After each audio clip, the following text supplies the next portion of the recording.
Hello, friends. Uncle Marv here with another episode of the IT Business Podcast. This is your show for IT professionals and managed service providers, where we try to help you run your network better, smarter, and faster. This is the weekly live show that airs Wednesdays at 8 p.m. Eastern. Tonight, we are streaming on YouTube, the Facebook, and on LinkedIn. Thank you for joining us. Tonight, we have Tim Golden joining us once again, a leading expert in the field of compliance risk. So, Tim, welcome back. How's it going? Hey, Marv, how are you? Thanks for having me back. It is quite cold here in not so sunny, freezing New England. Supposed to have the coldest next couple of days that we've had all winter, but you know what? We live in New Hampshire, so we're kind of used to it.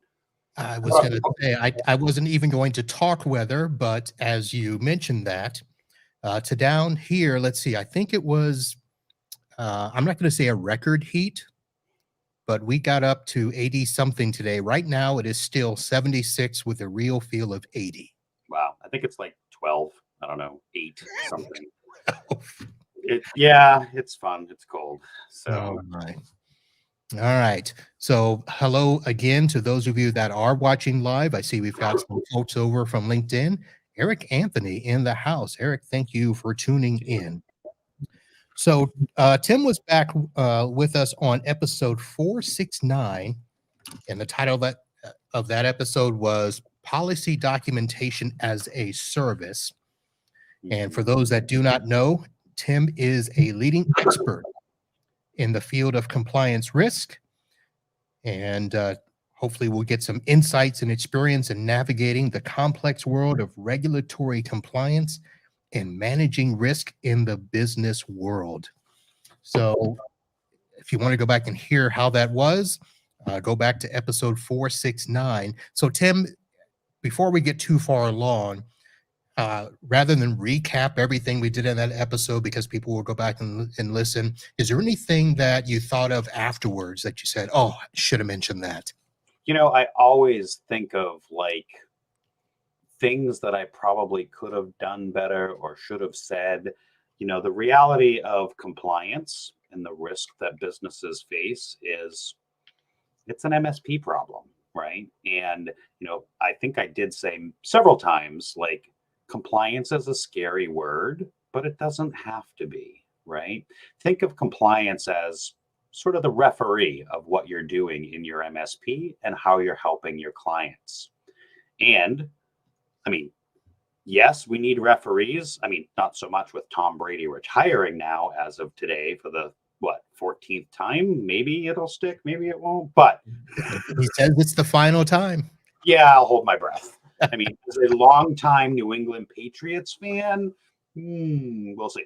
Anyways, the point I was trying to make is that relating compliance to like the referee analogy, I think is very kind of easy for people to comprehend and understand. Like, a referee plays by the rules. Compliance are the rules. We as the MSPs can look at the rule book and have a playbook to be able to help protect our clients, protect ourselves, and mitigate risk and build defensibility. So that was about the only thing about cybersecurity, compliance. Think of it as the referee. And by the way, there's a whole blog post I wrote about this on my website. All right. The referee analogy, I'm sure LeBron James would have something to say about referees as well. Yeah, probably. Well, let me ask this. When we last chatted, you were getting ready to do the launch of the Polygon platform, and even though it was a kind of a soft beta launch, how did it go? So it's going really great. We have a handful of MSPs and a handful of VCSOs been beating up on the platform, kind of giving us some really great like pre-release feedback. Squashing bugs like everything else in software development. I've been writing code for 27 years, so I know squashing bugs. So I think it's going well. We're getting a lot of good feedback. We're making some minor tweaks. Prior to us talking 20 minutes ago, the devs are ready to push this last release all live. And, Monday morning, we're onboarding clients. So go ahead and click on the Polygon link on our website, sign up, get your early waitlist adopter, and get on the train with the rest of us, because we're going to offer some good discounts and early adopter pricing for everybody here as we start to roll out literally tomorrow, and onboarding on Monday. All right, very good. And of course, folks, just like the last show that we did, I'll have the links on today's episode that will be in the show notes, and you can go sign up there. And if I remember correctly, Tim, we've got a discount code of Uncle Marv. Yeah, so the discount code, so as I mentioned in our previous version, what was that, 426? Like and subscribe, you'll find it. In our previous one a week or so ago, we talked about people, process, policy. And in the people part, we have a peer group where we teach you to fish. And the Uncle Marv discount code will give you 10% off the people part of our three-legged stool, people, process, policy. So yeah, that coupon code, good today, and sign up, save 10%, all good stuff. All right. Well, this is something that we've not done in quite some time, Tim. Before we get too far into the show, I've got to take a quick break, and we are going to go. My goodness, what's happening? In the news.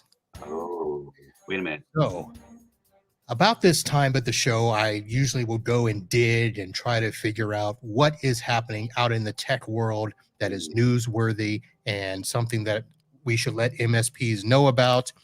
But of course, I think everybody that is in our neck of the woods in the channel, an MSP vendor, knows that Rob Ray made his announcement this morning. He actually put the announcement on himself. And in the famous words of Jay Parisi, I'm here now, Rob Ray announced as the CVP of Community and Ecosystems at PAX 8.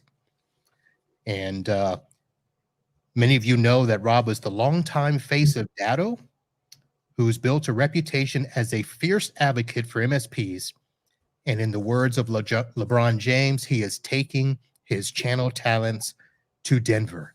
So awesome. He is now going to be at PAX 8. I think that was probably one of the worst kept secrets.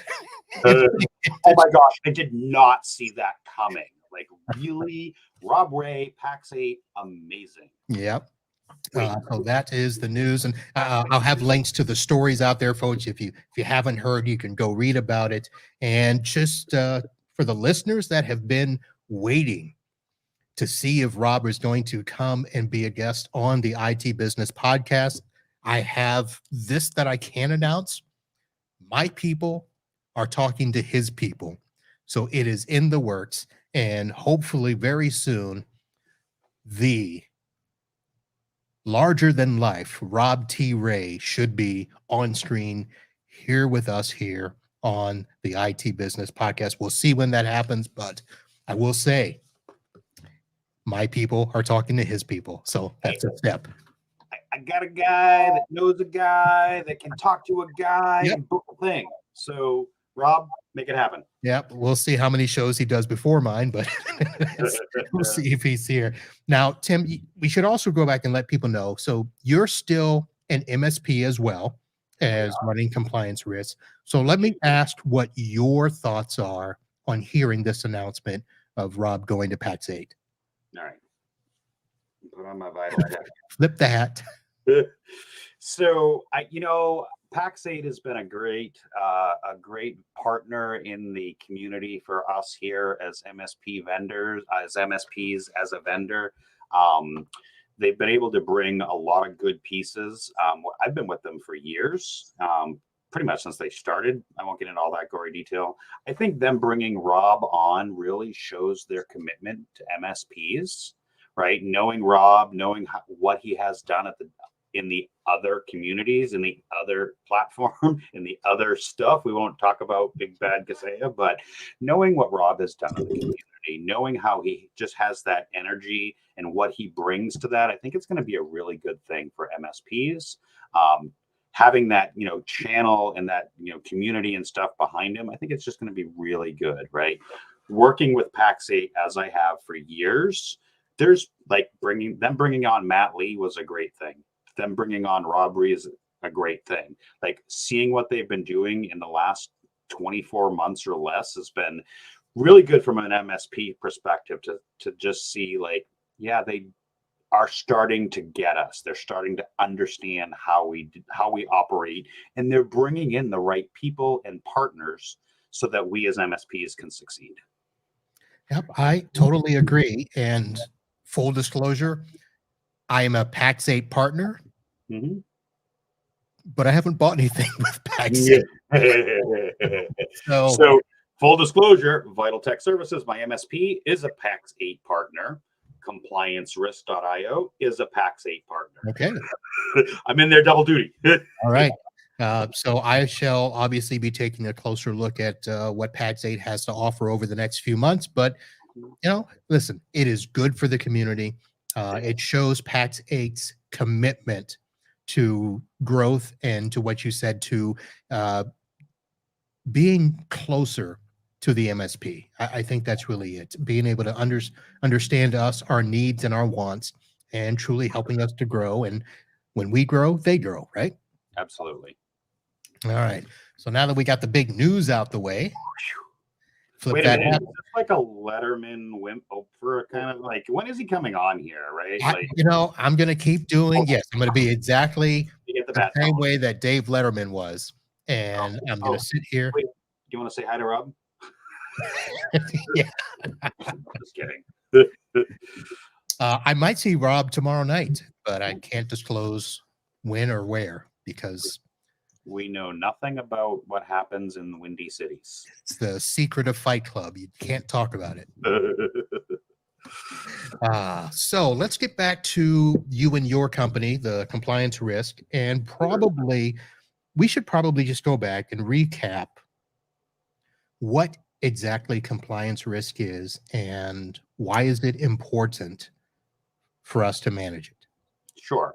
So us as a company, I talked a little bit about this before, our core values, right? Accountability, care, and trust, and who we are as a company. We are accountable to our own actions, but also helping our clients and MSPs be accountable for them and their clients. Care, we care for you like I would care for my mom. You're equally important in the sense that I would treat you like I would treat my mom or my wife or my daughters. And trust, at the end of the day, all we have left is our integrity and trusting in ourselves and trusting and empower you to trust in yourself so that you can help your clients. That's who we are as a company. Now, what services we have to offer, and I just mentioned this a few minutes ago: people, process, policy.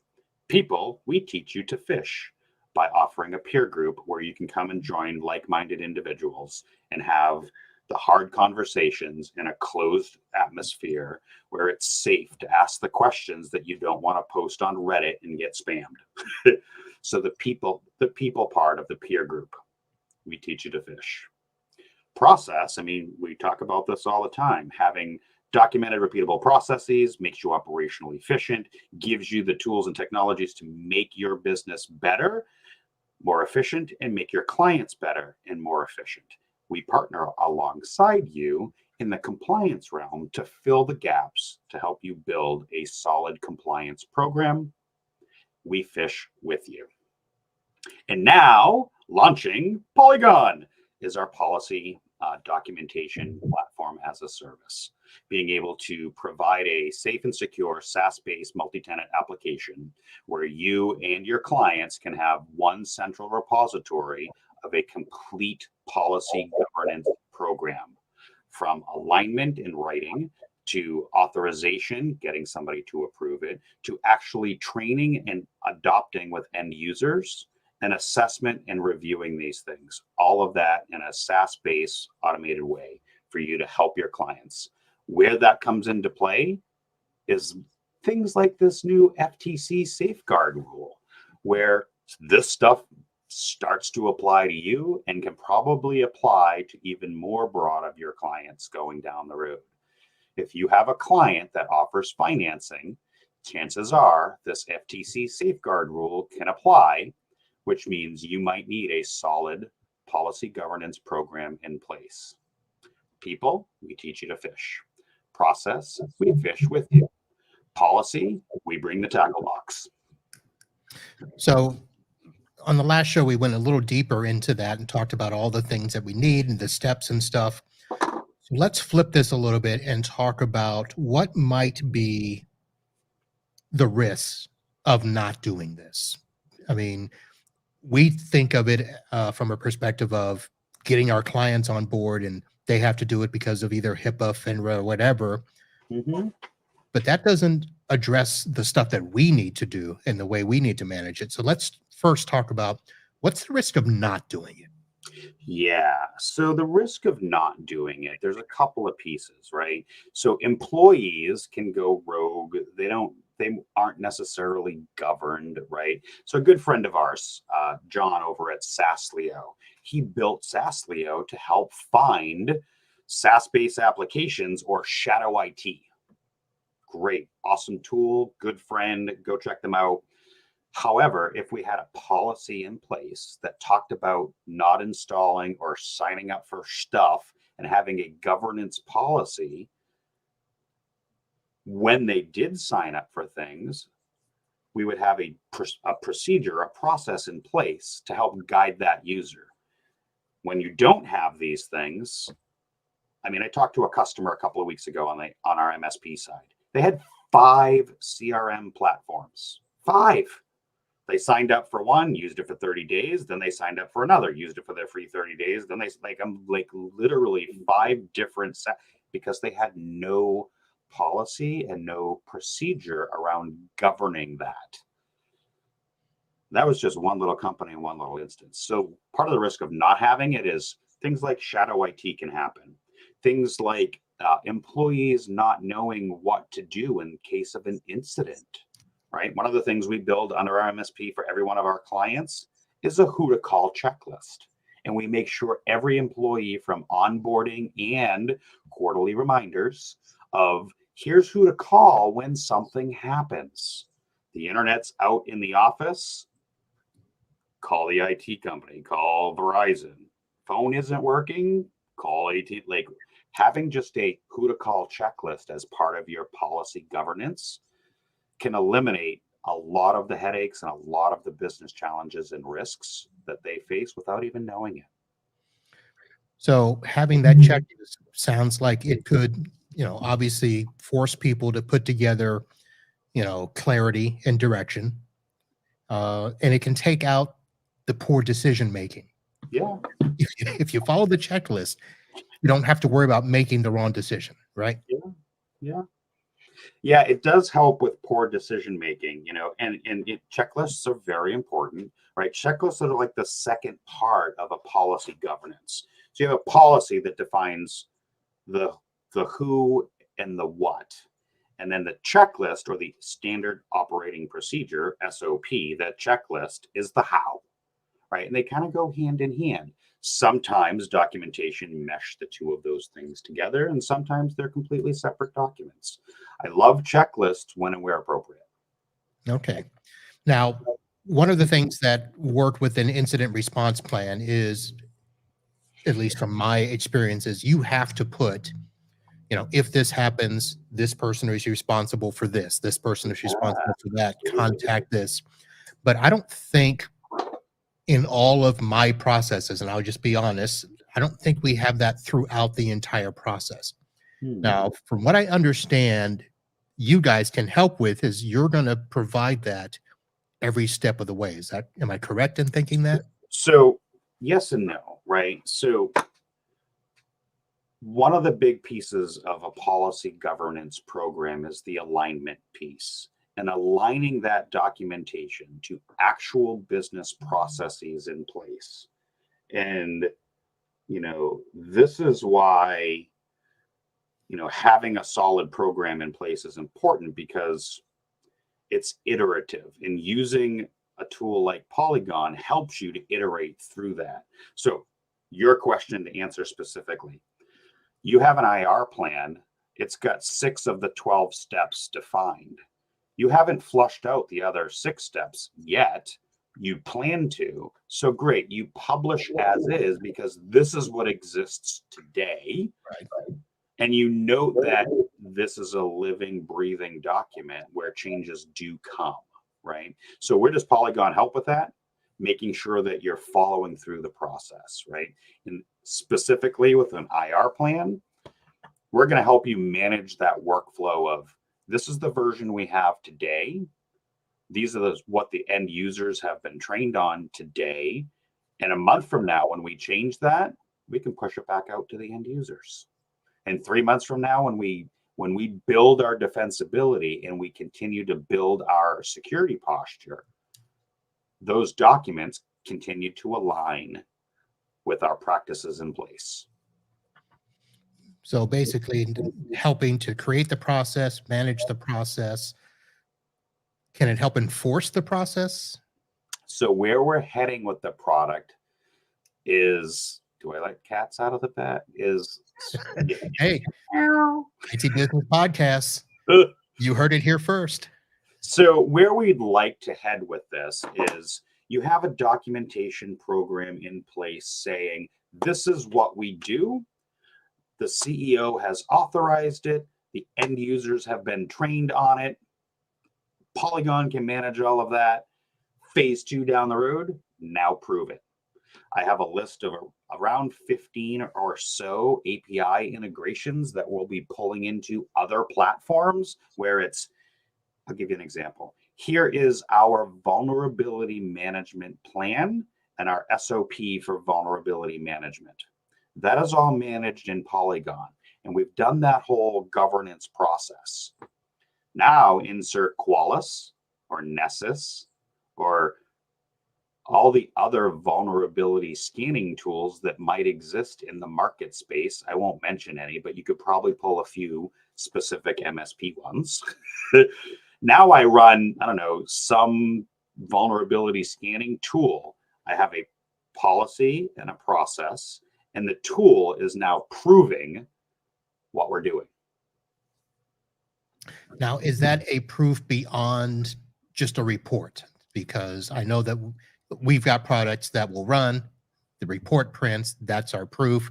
We download it and stick it in a folder and all of that stuff, but there's not a sign off per se. So we do have, so let me go back just to the policy piece. Okay. One of the phases, the authorization phase, where we as the MSP present the policy all in the SaaS app. They get an email notification, log into the platform, they come to the SaaS app, and they get a notification saying, sign off and authorize this policy. So there's a signature piece there, right? You know, and Adobe and all the others have gone through the whole legality of e-signatures. If Adobe can get away with it and DocuSign and Dropbox and everybody else, we can too. We're talking to our lawyers. That's good. So CEOs can do, we authorize this policy. When it goes to the end user, same thing. End user signs off that they adopted that policy, right? So that's the first phase of what we built. Where we're going is, now I have an automated tool that is proving we have vulnerability management in place. And because, depending on the tool, we are mitigating low, medium, high, and can prove back to the aligning to the policy. And the plan is to API those pieces together to say, our policy defines critical vulnerabilities mitigated in 24 hours. Now I have the tool that says I have a critical vulnerability, and 24 hours later, it's still there.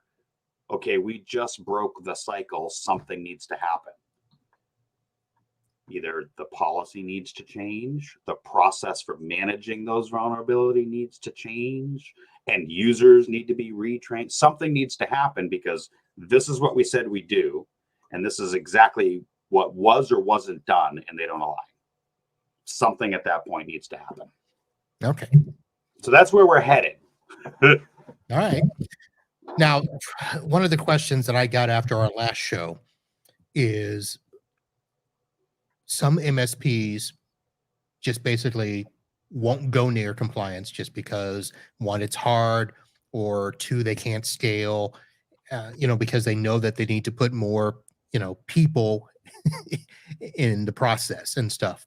So part of me thinks that, compliance as a service, Hmm. along with Polygon, can make it easy to scale, because if you do it right and you have all of your templates and your checklist and your authorization stuff, it's pretty much, I don't want to say click and go, but it sounds that way.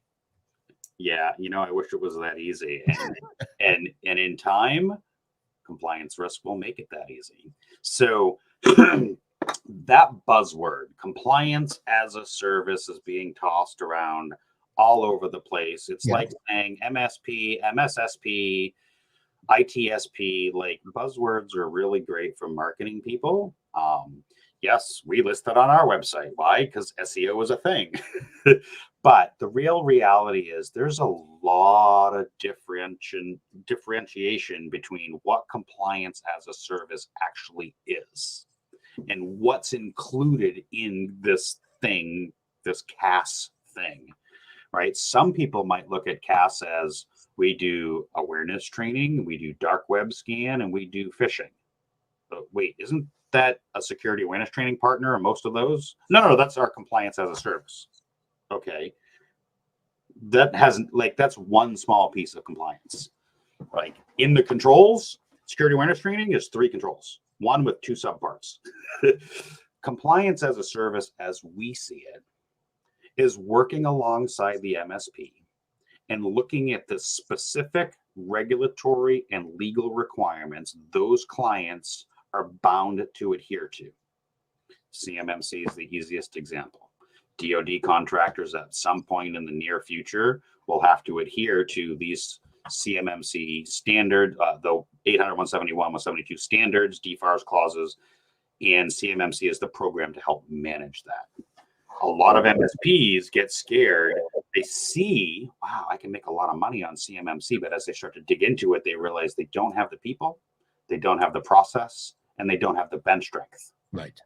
Insert compliance risk in any one of our CMMC experts to partner with you in the 3-legged stool, where it's your client needing a thing, you as the technical implementer, and compliance risk making up that base, and our compliance triad, not to be confused with the CIA triad, that 3-legged stool, we can help partner with you and ease some of that burden. All right. So you went ahead and mentioned CMMC, because I was going to ask you all the different compliances, because you've got the CMMC, you've got NIST, you've got CIS, you've got FINRA, did I say HIPAA, GDRP? I mean, there's all of them, and sometimes we don't know which one to follow. So are you able to keep up with all of those, or are you doing just MSP specific ones? So this is the great debate. What framework? Right? So my first response to always what framework is, what are you legally and regulatory bound to? If you're not working with DoD contractors, CMC is probably not your jam. If you're not working with doctors' offices and whatnot, HIPAA is probably not your thing. However, there's this program called NIST, National Institute of Standards and Technologies. They have this catalog called Special Publication 800-53, and there's over 1,000 controls in there. When you look at the global compliance stuff, SOC, HIPAA, ISO, relatively speaking, when you look at all the acronyms in the space, a lot of them are based on the NIST controls. So do I suggest NIST and the NIST framework? It's a good starting point. However, CIS, the Center for Internet Security, has introduced their new revised program with multiple different implementation groups. Used to be called the top 20, the top 18, I forget what it was called. Now it doesn't matter. CIS has a great program, and it's iterative and it's obtainable. But I would take it one step further, specifically for an MSP, and I would take it to CompTIA. CompTIA has recently rolled out their Trustmark program. Trustmark program is a way for MSPs to gain, I hate to say a badge, but yes, a badge, bragging rights, all the good stuff of CompTIA, this global entity in the IT space, now walks us through this thing. And as I like to say, Oh my goodness, you have that? gives us the stamp of approval, right? So if I was an MSP starting out and trying to say, where should I go in picking a framework and how do I do this? I would probably start with a CompTIA Trustmark program after looking at my individual legal requirements. Very interesting. Now, I'm going to go back a step because we're focusing now on all of the things that are happening today. Yeah. And in our world, the insurance companies are the ones kind of pushing everything. Mm-hmm. So let me ask you in your opinion, and I didn't prep you for this, and so if you can't answer or don't want to, you don't have to. But what do you think has happened in the landscape over the last couple of years that has forced us now to deal with a lot of this changing compliance stuff? Yeah, so I'm not an insurance broker. I just pretend to be one so I can make the commitment. No, I'm kidding. So I do have friends that work in this space. Good buddies, Wes and Dustin, those people, and Reed, all those people over at Fifth Wall. If you don't know them, go check them out. Lots of good people in the space that I've had lots of conversation around the insurance market and how it relates to compliance. Here's the thing. Insurance data, that's all about a 4-letter word. Do you know what that word is? Risk. Yes, it's in my name. Right? Exactly. And so, what's happened, and I don't want to go down too much of the insurance world, but what's happened is, they put policy out really knowing the ramifications of when the poop hits the fan and paying out and losing lots of money. And so now they're wising up and they're putting out things like, you need to have MFA and backups and training and, these 5 things. Like, that's where it sits today. Where it's going to go is, do you actually have a security awareness training policy in place? And do you let your users know what that is? Do you actually have a backup and disaster recovery plan and policy? And is that policy and plan managed on a regular basis and updated? Like today, I don't want to get into all the legislative things and right now the insurance industry is starting to drive a lot of the compliance stuff because they're the ones taking the financial hit. Right.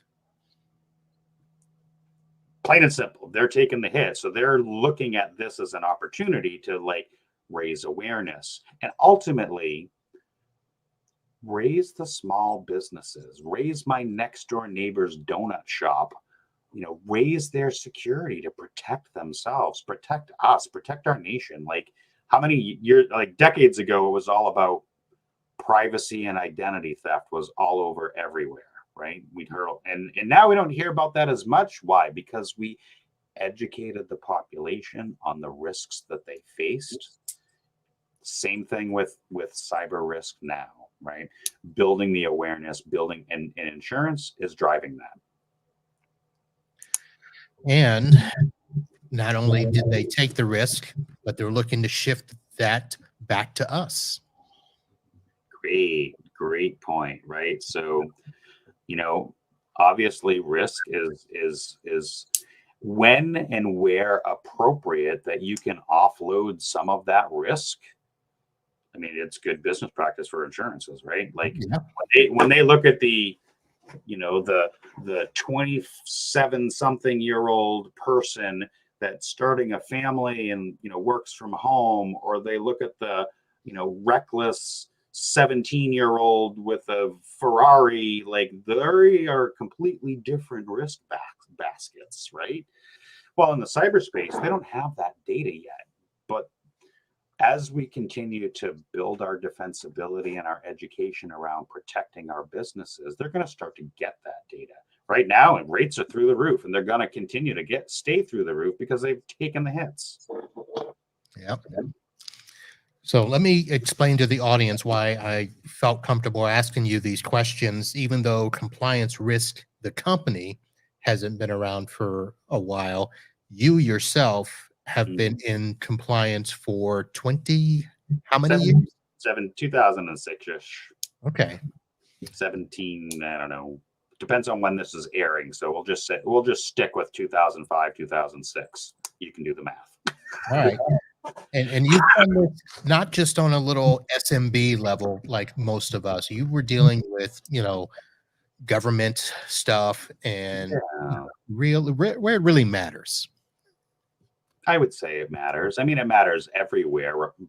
But yeah, I mean, it matters at the feds. The feds dictate a lot of this stuff. And like I mentioned before, NIST 853.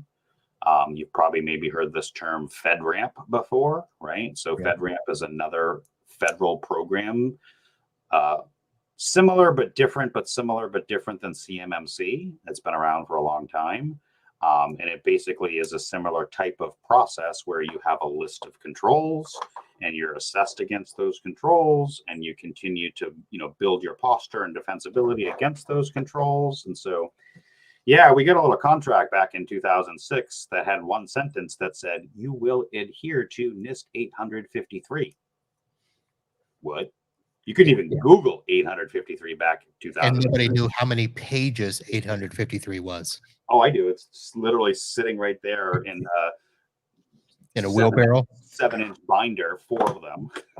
I should have given you that picture. I took a picture when I was in my office not too long ago of all the binders that I had. So we had somebody in the chat on the LinkedIn, and because of the way StreamYard is, I could not see the name of this person, but when you were talking about, raising the neighbor, that person wrote, "Raise the security poverty line." Yeah, good stuff. Good stuff. I think that was my good friend Shanna. So Yeah. Hello, Shanna. Thanks for hanging out and watching. Hey, Shanna, how are you? Thanks for joining. Raising the security poverty line is really great. When I think about that, I think technical debt. I think, there's a cost to doing security, right? There's a cost to protecting your business, but there's also a cost to not doing it, right? There's all these calculators. You can figure it out. And really, you as the business owner need to calculate, not doing this could cost me blah, and don't be fooled. It's not if, it's when. And I say this from the heart because there's a local veterinary clinic here that got hit on a July 4th weekend of a thing. I won't get into the details, but you can do the math. And they lost 30 years of a family business like that. No backups, no nothing. Gone. So it's not a matter of if, it's when, and you're never too small. And now with things like Chat GPT and, AI code generators, ransomware as a service is a thing. Yeah. We're not even going to get into that. That's another episode. It is, and it's going to be a big one. So let me ask, even though we talked about, you let the cat out of the bag about what you're hoping to do and accomplish, is there anything out there on the horizon that you think that we in the channel should be taking note of? So you mean from a compliance perspective? Yeah, just in the way that we have to. I think we're starting to understand we have to do it, and we're trying to figure out what that is, the thing we have to do. You guys are doing a pretty good job of outlining a lot of that for us. But do you see like something coming that we, as an MSP, as an IT provider, we may not be aware of, but you might be aware of, other than the insurance companies shifting their risk? So, yeah. All right. So I'll back up, probably 12, 18 plus months. There were a couple of executive orders out there.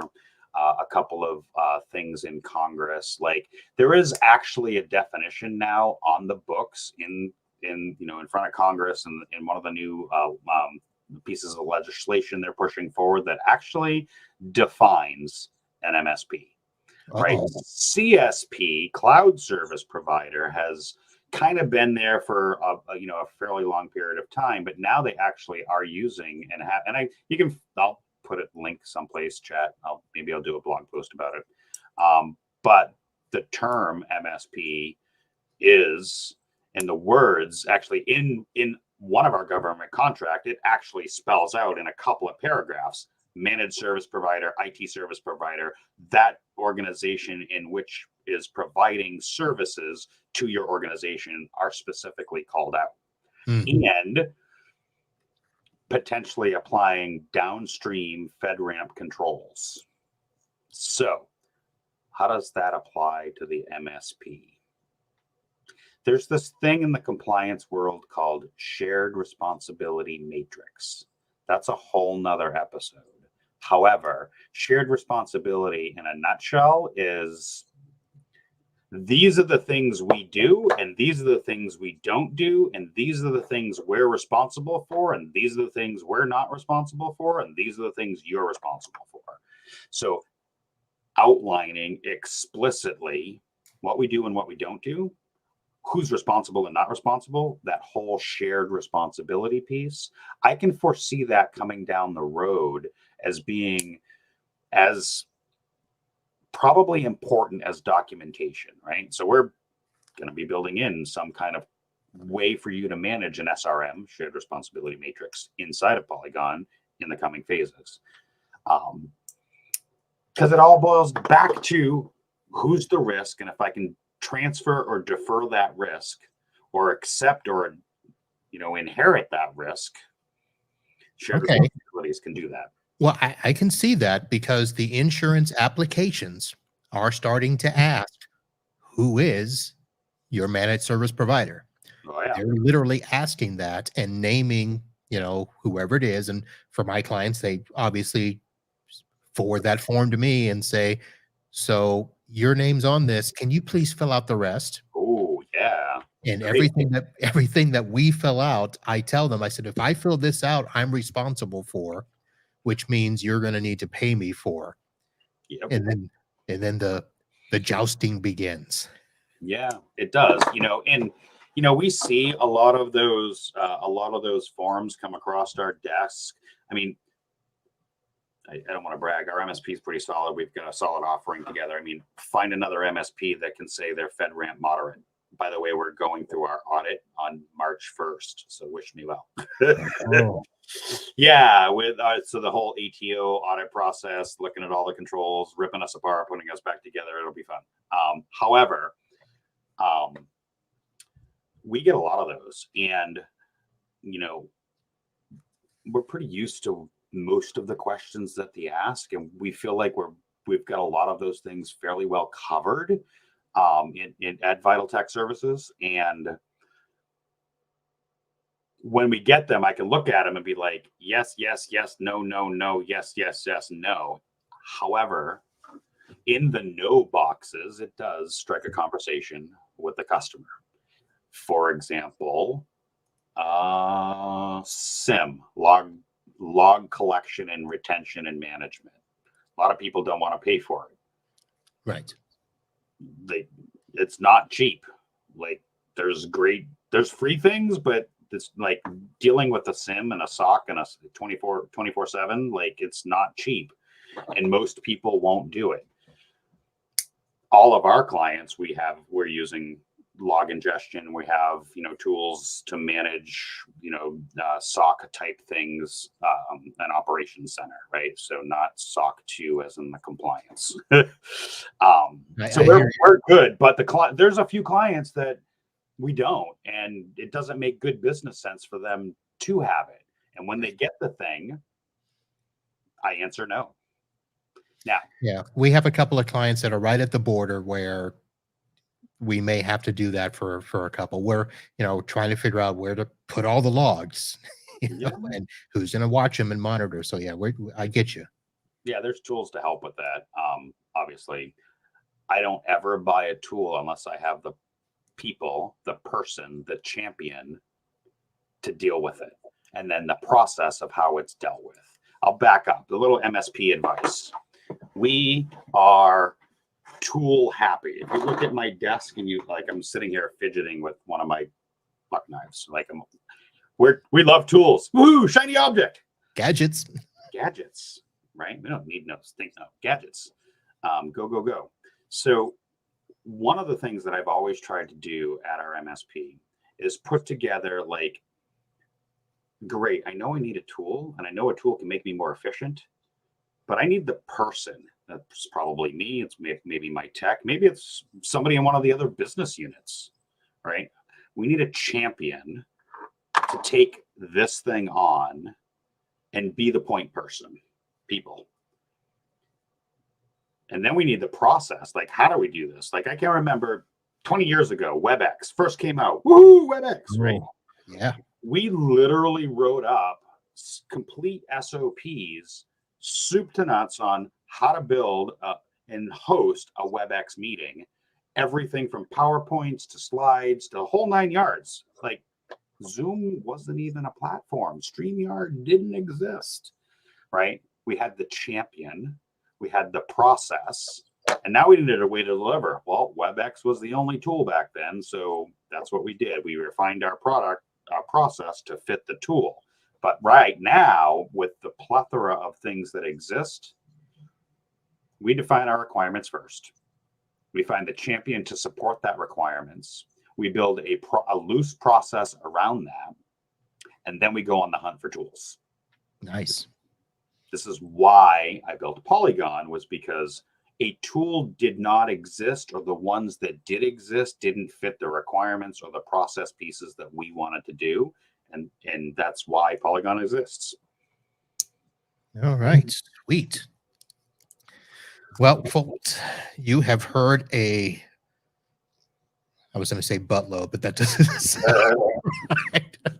Oh, I can talk about this stuff for eons. This nice polished show. Let me get the link to your company here, folks.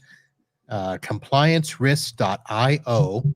Yep. So I've just thrown it in the chat. So if you are watching the live stream, you can see it there. And if you're watching the video, it is on the screen, compliancerisk.io. That is where you can go and learn more about Tim Golden, Compliance Risk, Polygon, Compliance as a Service, all of that stuff. And guess I can't delete that chat. What did you do? Navigation, blah, blah. Done. Hopefully that doesn't show up. Hopefully I deleted it. Was that a ticket request you put in there? That was a ticket request. All right, Tim. Thanks for going through all that information. Let me ask, normally I'm the one asking all the questions. So now I'm going to turn around and ask, do you have any questions of me? I'm not a compliance expert, but I may have an answer. So what are you drinking? Oh, this is my pineapple juice for my throat. Nice. I got my Pepsi. So one of the questions I love to ask, like new people or people I haven't met before, is if you could spend the day or have dinner or lunch with any one human in the entire course of history, who would it be? And Michael why? Jordan. And why? There is something about Michael Jordan that I identified with as a sports person. I did play basketball growing up. I played football. And there was something about Michael Jordan who, even though he turned out to be, in my opinion, the greatest basketball player ever, although LeBron, people will argue that. But listen, for my generation, my time, he was somebody that, yes, he became an icon. Yes, he became this, bigger than life figure, but it was the work behind that, learning and hearing about how hard he worked, because he wasn't the best coming out of high school. He I don't know how true the story is or isn't about him being cut from his high school team. He wasn't the first person picked in the draft. He wasn't the biggest, the fastest, the strongest, but every step along the way in his career, he worked to make himself better, even though he was already considered the greatest basketball player that year Mhm. and for those years before he won. But uh, hearing how he, would hear somebody say, well, you can't play defense. So he turned around and worked and became defensive player of the year. Oh, well, you can't do this. Yeah, it was just that process. So it was the fact of, he didn't take it for granted how good he was. Gotcha. He kept working. And hearing people now, when I hear some of the stories about people saying that his footwork was so polished, he didn't waste energy in his feet. And you're thinking, okay, that's a little much. Yeah. Yeah. So it doesn't always sit well with other people, but a lot of my life and analogies go back to sports because that's what I grew up with. Yeah. Yeah. And I can relate in some levels. Football is my jam. Beyond that, I don't really watch a lot of sports. When the Patriots lose and they're out of the season, my wife gets me back on Sundays. wow. So, but yeah, that's really great. I think I don't want to use the word like having a hero or having that person. Like, it's just always a good conversation starter. Like, who and why? Because I where am I going to go with this? So I used to spend a lot of time. All right, I'll just be open and honest. So for health reasons and personal reasons, I gave up alcohol. Says the guy that was going to start his own brewery and distillery. So there's a long story there. But prior to that, I would spend a lot of time hanging out with my friends at the brewery. In fact, I would leave work and I would spend many afternoons working from the brewery or the tasting room or something. And I would always meet interesting people that would sit next to me as I'm working. And I would always try to I get beyond the who are you? What do you do for work? Where do you live? What that's good information to have a conversation. But for me, and I think I said this in the very beginning, relationships are extremely important to me. Building those foundations are extremely important to me. What you do 8 to 5 sort of defines who you are, but is not who you are as a human. In fact, who would you have lunch with and why?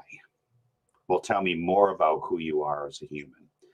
You're passionate about the drive that he had, right?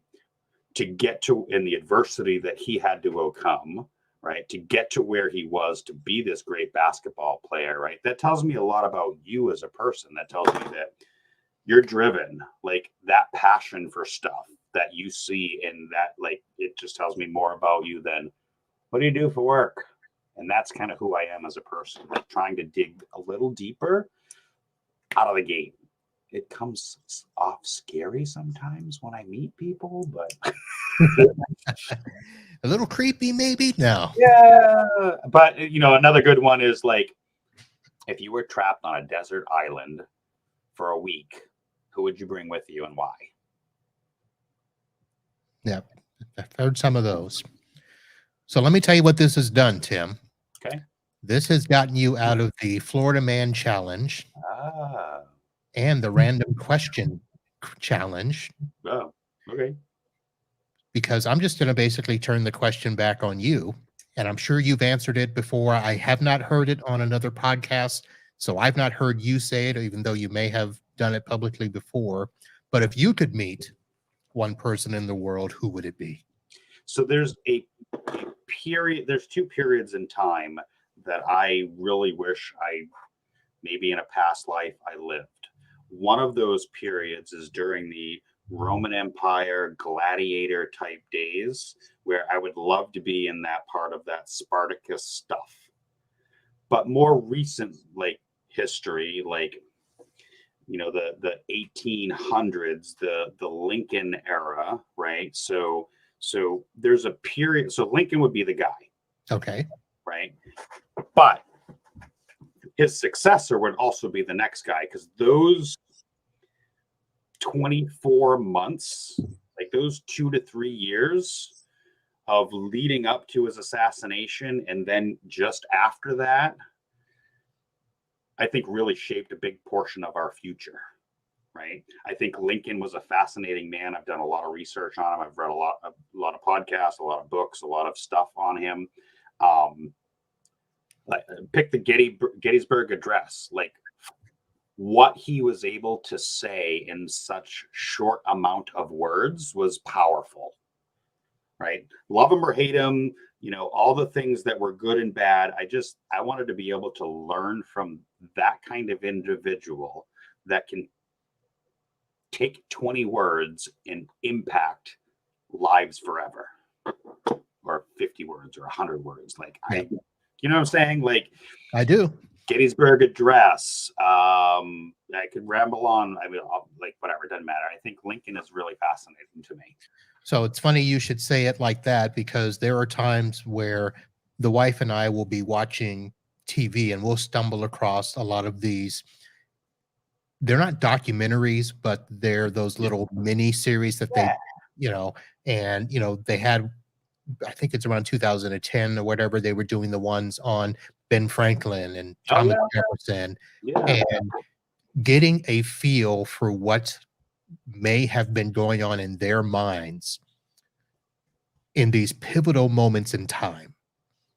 And so I do myself find start to look at, I want to know what was happening here as it relates to this moment in time. So it sounds like you do a lot of the same thing. I do. So there's a great podcast on Wondery called 1865 that literally starts with the gunshot of Lincoln's death and goes to the weeks and months and years after that. And it's fascinating to me. Like, if you didn't listen to this, we're not taught that stuff in school. Like, unless you're researching or looking at it, like seeing what, Edward Stanton did, seeing what, John, like, I'll give you a little tidbit. Do you know that John Wilkes Booth was engaged to marry Todd Lincoln? I think I had heard that. Like, they don't teach you that in school. No, they do not. Right. So, and then all the stuff with Andrew Jackson afterwards. It's just fascinating to me. Like, wait a minute, the guy that shot the president was engaged to the girl. Like, what? We are going to have to continue this conversation, because I think I have another platform that I'd like you to be a part of to continue this discussion. But for now, let's go ahead and end off the techie part of the show for those that were watching the IT Business Podcast here on YouTube, the Facebook, and LinkedIn. I'd like to thank you for hanging out, and nice to see some of the people that jumped in the chat.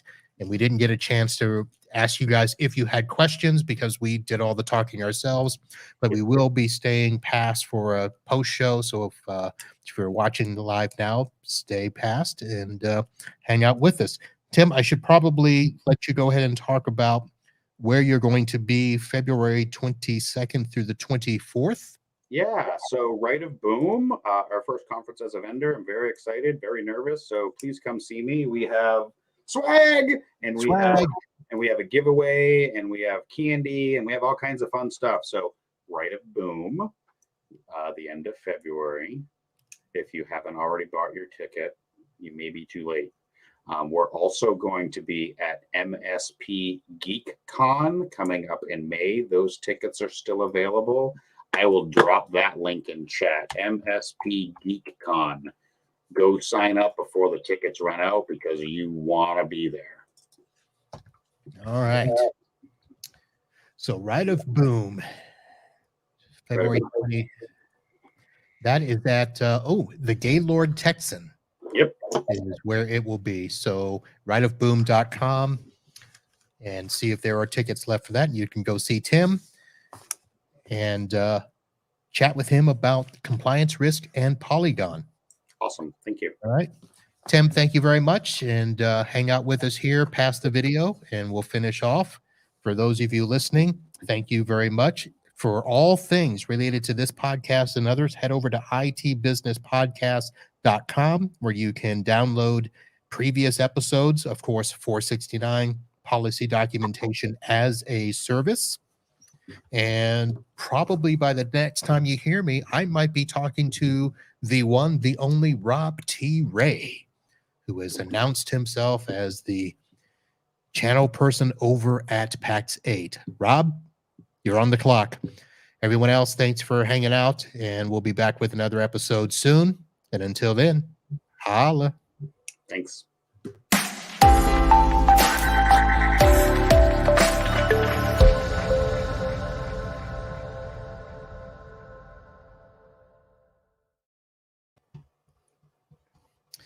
All right, Tim, here we are. We're still live, by the way.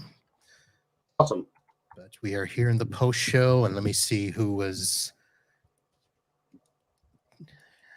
hanging out here.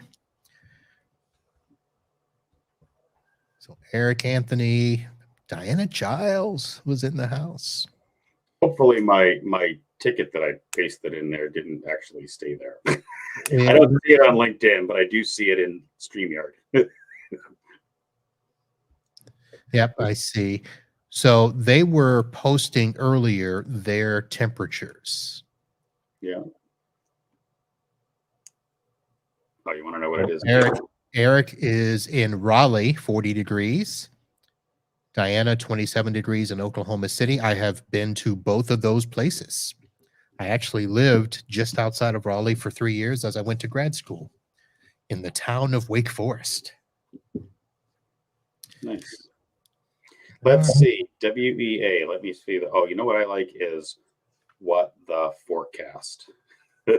What the forecast. What the forecast. It's not an app for the faint at heart. I was going to say, is that even an app? I use AccuWeather. It's funny. Let's see. Miss Shanna, 16 degrees in Maine and dropping fast. Oh, Shanna's in Maine. Hey, I'm like 5 minutes from Portsmouth. Where are you in Maine? Feels like 12 right now where I'm at in New Hampshire. Where is Shanna? Is Shanna on LinkedIn or is she on LinkedIn? Yep. She's joining us from LinkedIn. Oh, yeah. Hey, neighbor. Yeah, it's going to be super cold here. Oh, minus 20 overnight Friday into Saturday. That's just ridiculous. I can't show you what the forecast says, but it's oh, maybe I can share this one. It's a snot is frozen on your face kind of day. Yeah. Oh my. Oh my. So when you mentioned the Patriots, I almost brought up the fact that, Tom supposedly retired for the last time. I seen it this morning. I'll hold my breath. It's I have been a Patriots fan since the mid 80s, like 80, 84. Since before Bledsoe. Yeah, like Steve Grogan years. Steve Grogan, okay. Mosey Tupupu, Andre Tippett, like those are names. Like I actually have all their rookie cards, by the way. And I have to say this carefully. I played high school football, but not on my high school football's team. So I grew up in New Hampshire. We moved here from Massachusetts. I grew up in New Hampshire when I second grade. So I was 8, whatever, it doesn't matter. But all my friends were in Lowell, Massachusetts. And so I went, Doug Flutie days. Yes. So I grew up in Lowell, Massachusetts, and all my friends were down there. And as they got into high school and I got into high school, we were like, hey, I want to play football. But our high school here in New Hampshire didn't have a football team. And I was always down there hanging out with my buddies in Lowell, Massachusetts on the weekends. And so I would practice with them on So I was going to say that didn't sound right. Like you couldn't be an official member of their team, could you? So I practice with them, and there may have been a jersey or helmet that fit me during official games. And the last name on the jersey was Smith. Probably not mine. Smith. So anyways, I really got into a love of football back then. It kept me out of trouble and off the streets. And yes, Doug Flutie. And oh my gosh, the Patriots were going to the Super Bowl. And I don't know if you remember, but there was squish the fish and bury the bears, Yeah. right? So that whole time, like, really gave me that love and passion for football. And then insert the next 20 years of nothing but losing, but I was still watching. I was still enjoying. I was still throwing bricks at my TV. And then poof, comes Tom Brady, and we have another good 20 years. So I've been through all of it. Yeah.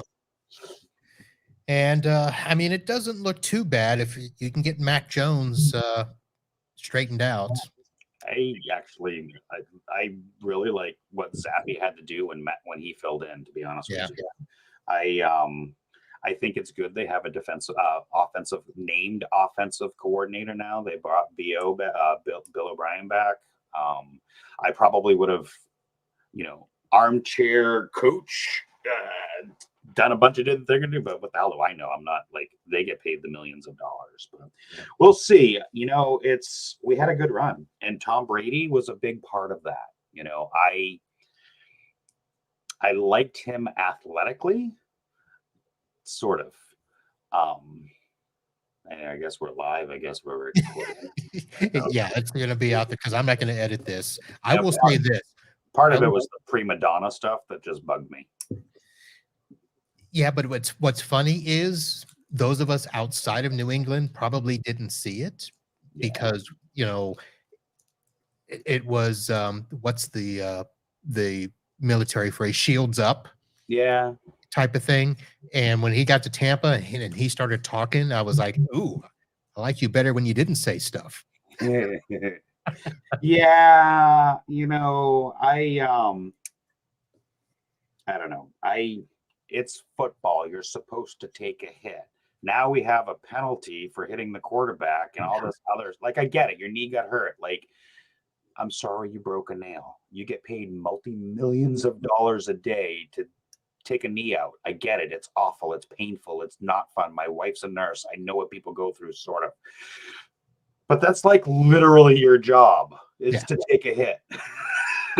Now, again, I don't want to get into the CTE and broken bones and all that. Like, I get it. I totally get it. But yeah. You're supposed to take a hit. That's what Giselle said. And here's the thing. I think the only reason he's retiring is because Mr.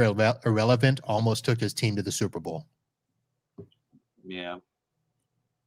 So between Trey Lance and him, I don't think that they are ready to part ways with their quarterbacks just for Tom Brady. Although I did hear the talk radio haunts talk about the fact, we'll bring Brady in for a year and teach them how to play. But he's not going to do that. No, he, the divorce and all of that, like, I don't know. I don't know his life. I don't know his family. I don't know anything about that.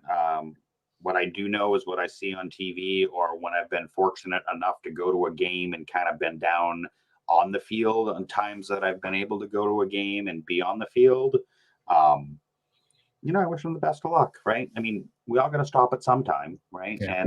And hopefully for his family's sake, that he actually gets to spend some real quality time with his kids. Whether or not he repairs things with his ex, whatever, not my place. But, hopefully, like, I mean, football's what? Almost a year-long thing once they start, like, training, like being away from your family is, I don't know. He's just going to translate that to the booth. He's got 30 million a year waiting for him. So he's just going to dive himself into all that. And, I don't know. He's got enough other brands, TV12. I don't think I would like him as a sportscaster. I mean, I don't think I would either. I can't stand Tony Romo already, and you throw Tom Brady and Tony Romo in the booth together, I'm probably done watching football. Oh, that won't happen. There will be a revolt. So Now, here's the thing. So this is how bad it is. So we've got Red Zone that we watch. That's how we watch our football now. yeah. Which we got because of fantasy football. Mm-hmm. And now that Peyton and Eli have their Manning cast, I actually, listen, I just love listening to them make comments, and it's like us sitting in the couch. And sometimes there's nuggets. Other times it's just watching Pinky's eyes, go up to the screen, and I can't do it. I can't do it. But then again, I come from Red Sox Nation with one of the best sportscasters in history of all sports, right? I mean, yeah, he passed away, but I don't know. I can't stand like Captain Obvious Romo. And he tries to be funny and endearing, so that helps. So listen, Tim, I want to. Obviously, we've talked nothing about compliance in the post show, so I didn't see any questions come up. But I do I do some other podcasting stuff that's not tech related. So I would like to talk to you probably in a couple of weeks or so, and talk about your stuff here. I want to look up this 1865 podcast. Yeah, I really liked it. Go with that. So we'll do that. And Shanna, if you're still there, you're on the clock too, girl. We need to chat. And awesome. All of that. So, all right, Tim, anything else? Do I have all of your? Yep, I have all your links from before. Sure. I'll send this stuff over when we're done to the right people, and you'll share it out.